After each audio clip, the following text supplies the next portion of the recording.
কেন এই বৈষম্য? আমরা কি এই বৈষম্যের জন্য রক্ত দিয়েছি? না, আমরা এই বৈষম্যের জন্য তো রক্ত দিইনি। আপনারা সবাই জানেন যখন কিনা আন্দোলন শুরু হলো 16 তারিখে আমাদের সকল প্রাইভেট ভার্সিটির শিক্ষার্থীরা মাঠে নামলো।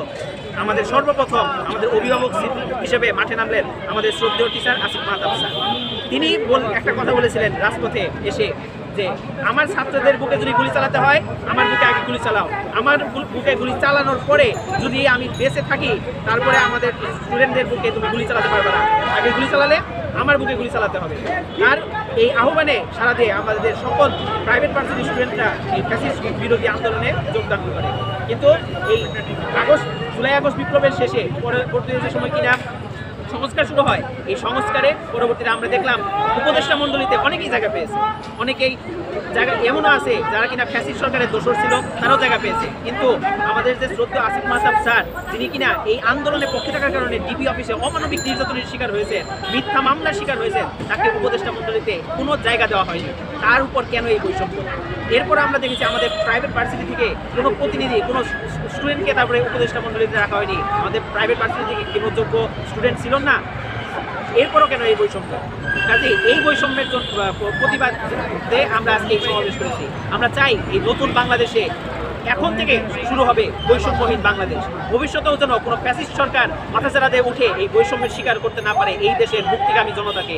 এই জন্য আমাদের এই প্রতিবাদী সমাবেশ। অন্তর্বর্তীকালীন সরকার আমাদের এই অন্তর্বর্তী সরকারের নিয়ে কোনো অভিযোগ নেই। আমরা জানি আমাদের ইন্টারন্যাশনাল হিরো, আমাদের মাননীয় প্রধান উপদেষ্টা ডক্টর মোহাম্মদ ইউনূস স্যার, তিনি আমাদের সকল দাবি দাওয়াকে প্রাধান্য দেন। কিন্তু তার আশেপাশে যারা আছে, যারা কিনা তাকে মিসগাইড করতে পারে, আমাদের প্রতিবাদটা তাদের প্রতি। উনি যে আমাদের দাবি দেওয়া যে মেনে নেন না তা না।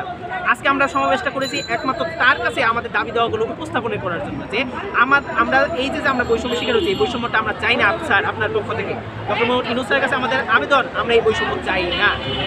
এই আবেদনটা আমরা ডক্টর মোহাম্মদ ইউনূস স্যারের কাছে পৌঁছানোর জন্য এই সমাবেশটা করেছি। সো সংস্কার যে হচ্ছে না তা না, কিন্তু সংস্কারকে প্রপার হইতে পারে।